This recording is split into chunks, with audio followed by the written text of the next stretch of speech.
Welcome to another exciting video. This, the third in my DBN series, will cover fire combat, or combat where opposing elements are not touching each other. Only the original fire combat system will be covered in this video. The attrition system will most likely be covered in subsequent videos. The rules references will be visible in each slide. The rules reference uses version 2019 of the rules. In some cases I have needed to go back to the original DBA rules to provide references to the interpretations I present. This video is based on my examples PDF document, which is a book which provides a large number of examples of play. This file can be found on the IO Group's Glitchbuild site. The link is at the end and in the description of this video. This version of the example files uses the 2019 version of the rules. This video series is not designed for experienced players, thus the primary audience are those not familiar with the rules, particularly DBA. As a result, some of the nomenclature used in this video will not be commonly used in the standard rules, but would be more understandable to someone from outside of the tent. The main changes are that I'll be using centimetres, assuming you're using 15mm figures instead of the word paces. I'll be using the word element instead of the word unit, and I'll be using the word turn instead of the word bound, specifically for player turn, and of course this will also include a game turn. In simple terms, a combat represents two opposing elements facing off against each other. This can be supported by friendly elements, but it's primarily a one-on-one affair.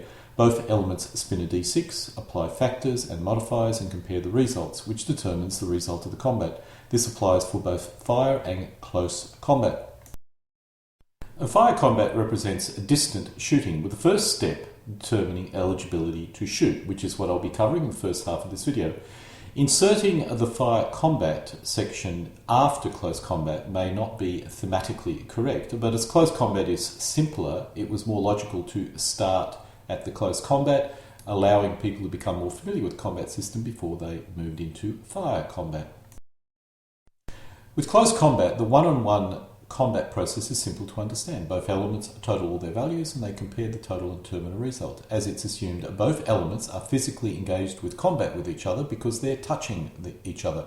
However, fire combat is different because the opposing elements are not self-evident. Some elements do not possess a fire combat capability, so how are they involved in fire combat? When an element fires at another element, does the other element fire back? What if that element already conducted fire combat elsewhere in the same player phase? All these things need to be clarified and determined before we can actually engage in fire combat. During a player's fire combat phase, all elements on both sides that can fire do so with the attacker dictating the order of firing, attacker being the phasing player. Any elements who are able to do so may fire in both sides' players' turns, with the phasing player deciding the order in which his elements and his opponent's elements will fire and at whom. However, all elements, except artillery out of 7.5 cm, must fire at or fire in support at the nearest enemy element within its fire arc. Thus, in this case, if the French player, left in blue, is the phasing player, then there are three fire combats occurring, as there are three French elements capable of fire combat, and each can identify a unique target. In fact, most can identify more than one unique target. In case A, the French fires at the Prussian musketeers, and we have a one-on-one situation with both sides firing at each other. It could have chosen to fire at the dragoons, but it decided against that. In case B, the French musketeers fires at the Prussian dragoons. But as the dragoons cannot fire back, the fire combat is all one-sided or one way. It could have chosen to fire at the musketeers on the right if it so desired, but it did not. In case C, the French musketeer fires at the Prussian musketeer, and we have a one-on-one situation with both sides firing at each other. However, the free Prussian musket that has not yet been fired at can now act as fire support in this fire combat. The French musketeer could have fired at the Prussian musketeer to its right, but it decided against, and quite frankly, it really wouldn't make any real difference.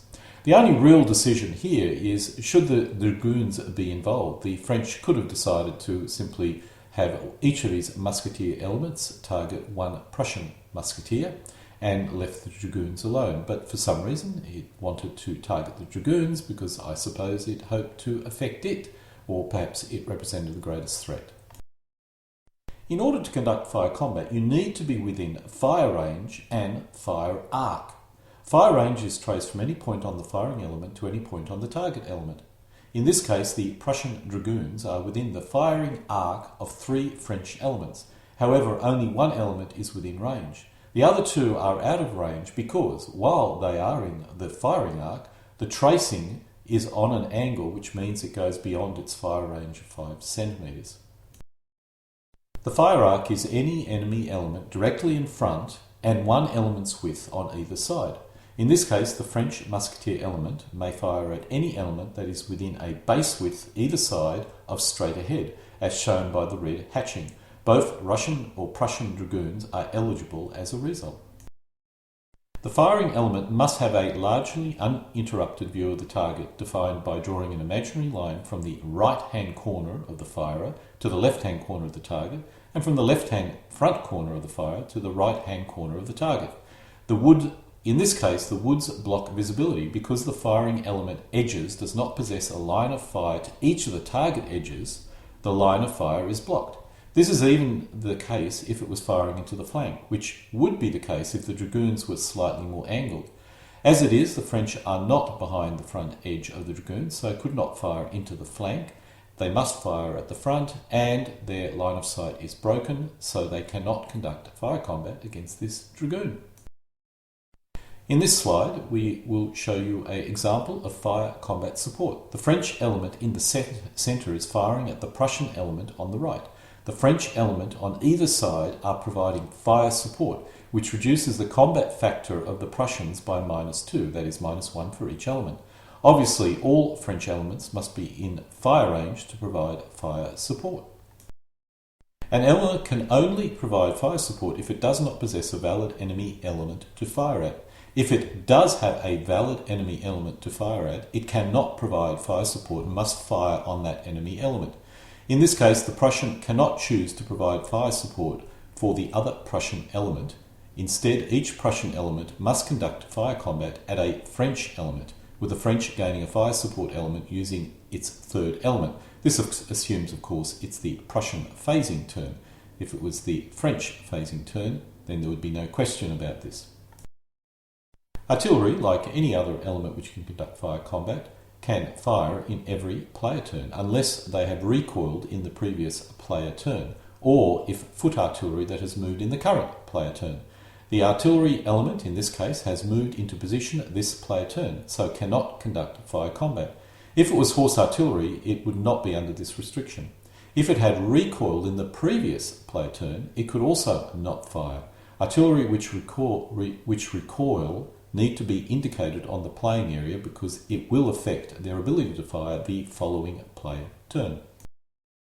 Artillery can fire over the heads of intervening elements or units, providing the intervening unit is on a lower ground elevation to both the fire and the target element, or is also the intervening unit or element must be outside of 5 centimetres from the firer or the target. For the second half of the video, we'll be moving into the actual combat and combat results of fire combat. There are 2 systems, the standard and the attrition system. I'm only covering the standard system, or the original DBN version 1 system, which gives quicker games but possibly is less realistic. This section only covers fire combat, although you will quickly notice it bears many resemblance to close combat. The combat procedure is described in case 8.2 as seen here in green. The DBA version 1 and DBA version 3 combat procedure is described in the blue boxes. For players of DBA, this is second nature and hardly required, but for new players, this rule is critical in understanding how the combat process works. I must admit I spent a lot of effort reading through the rules in an attempt to find it, which I eventually did. I am uncertain why I had so many issues, but in case other new players had the same issue, I thought I would duplicate this rule in this particular slide so it's clear for all to see and understand and also to locate. The one aspect of fire combat within DBN that has puzzled me is the lack of a rule which clearly states that an element shooting without being shot at disregards an unfavourable outcome. The closest I could find was the rule in case 12.0, which refers to some element types which have a combat factor of +2 if defending against enemy shooting to which they are not responding. It's very possible I just can't see it and the rule is clearly there, but either aliens have taken control of my brains and specifically blocked out me seeing the rule, or it has been overlooked. I cannot fathom why I cannot find it. As a result, I have assumed the old DBA rules will apply, shown here in blue. If I am wrong, a lot of my examples from this point on is also wrong. The process for fire combat is as follows. Both sides spin a d6, add fire combat factors and applies any modifiers in the form of fire combat tactical factors. Adds all this together, the totals are then compared to determine the result. Let's go through this in a little bit more detail. First, both players spin a d6 dice each and notes the result. Then each player adds a fire combat factor. Cross-reference the element type with the target, which could be foot or mounted, to arrive at the fire combat factor. In this case, muskets against foot have a fire combat factor of +4. Then we apply modifiers in the form of fire combat tactical factors. Both players apply any combat tactical factors. For example, if one element is elite, it would add +1. Then we have the total. Both sides have a total, and you compare the totals, getting an odds. If the two totals are equal, then it's a draw. If one is greater than the other, then the greater value is the winner. Let's look at some specific examples. This is the French player turn. Both sides will be spinning a d6, add fire combat factor and fire combat tactical factor modifiers all together, and then compare the two totals. Let's look at this example in more detail. The French musket versus foot. Its FCF is 4, it spins a 4, there are no modifiers, its total is 8. The Prussian musket has a FCF of 4 also, it spins a 2, no modifiers, result is 6. The French wins the combat. It achieves an 8-to-6 ratio, or 1.3 to 1. In this particular case, the Prussian will recoil. Now we'll be looking at the Prussian player turn. Now obviously the Prussian recoiled, so it would be out of range. So during the Prussian turn, the Prussian moves back within range and decides to keep on firing away. Let's look at a specific example. The Prussian musket versus foot has an FCF of 4, it spins a 5, no modifiers, total is 9. The French musket versus foot has an FCF of 4, spins a 2, no modifiers, result 6. The Prussian wins 9-6, or 1.5 to 1. The French recoils. If an element does not have a fire combat range, it still spins a dice using its standard fire combat factor, because it's basically defending against fire combat. Let's look at this specific example. The French musket is firing against mounted. It has an FCF of 4, it spins a 4, there are no modifiers, it gets a result of 8. The Prussian uhlans versus foot has a FCF of 3, it spins a 2, modifiers none, it gets a result of 5. The French player wins 8 to 5, or 1.6 to 1. In this particular case, the Prussian recoils. Note that if the Prussian had won this fire combat, a very unlikely occurrence, there would be no effect on the French element because the uhlans were not actually firing back. They're only spinning to defend against fire combat. Let's look at an example when this particularly occurs. We have the French musket versus mounted, FCF of 4, they spin a 1, no modifiers, result 5. The Prussian uhlan spins a 5, it has an FCF of 3, no modifiers, result 8. The Prussian here wins 8 to 5, or 1.6 to 1. But there's no effect because there's not actually any fire combat going back, it's just simply defending against the musketeer. The cavalry cannot affect the musket because no actual firing is occurring in that direction. Let's look at some tactical modifiers. In this particular case, firing into a flank or rear, in which case you gain a +1 tactical modifier. During the French player turn, both sides still spin a d6 and go through all the standard factors or process. Let's look at this in more detail. The French musket versus mounted, it has an FCF of 4, spins a 4. In this case, there is a modifier, flank +1, it gets a result of 9. The Prussian uhlan spins a 2, FCF of 3, no modifiers, result 5. The French wins 9 to 5, or 1.8 to 1. The Prussian cavalry recoils. Let's look at another fire combat modifier. In this case, if the firing element is elite, in which case it gains a +1. Let's say the French were elite. French musket versus mounted, it spins a 4, its FCF is 4, it gets a +1 because it's elite, result is 9. Prussian Ulan versus foot has an FCF of 3, it spins a 3, modifies none, result is 6. French win 9 to 6 or 1.5 to 1. The Prussian cavalry recoils. An interesting note here, it's actually pretty difficult to eliminate an element through fire combat. Let us assume that the French musket was both elite and firing into the flank and spun a 6, in which case it would have a total of 12. If the Prussian Ulan, which has an FCF of 3, as long as the Prussian Ulan spins better than a 3, it avoids a 2 to 1 result. But if it does spin a 1, 2 or 3, then the ratio is 2 to 1, in which case the Ulan gets a very bad result. Let's look at an example of fire support. Once again, fire support, unlike the other modifiers, does not actually improve the ability of the firer to fire, but it decreases the ability of the opponent to fire back. So let's look at a specific example. In this case, the Prussians is firing at the French, and it has a close support. So, French musket versus foot. Its FCS is 4, it spins a 4. The modifiers are the Prussians have fire support, so it's reduced by 1. Result is 7.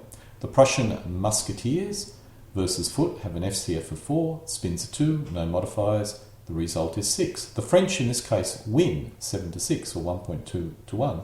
The Prussian recoils, or at least the element that was conducting fire combat recoils. This is a bit unusual because the Prussian actually had an advantage. It had fire support. But the French spun a 4 versus the Prussian 2.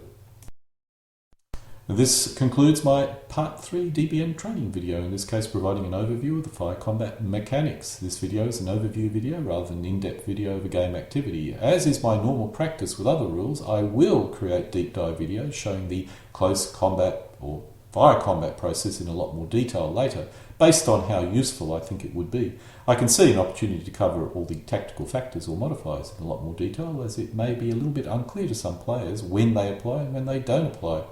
I'll be covering combat results in a later video, as this would easily fill an entire video, and I'm trying to keep these as short as possible.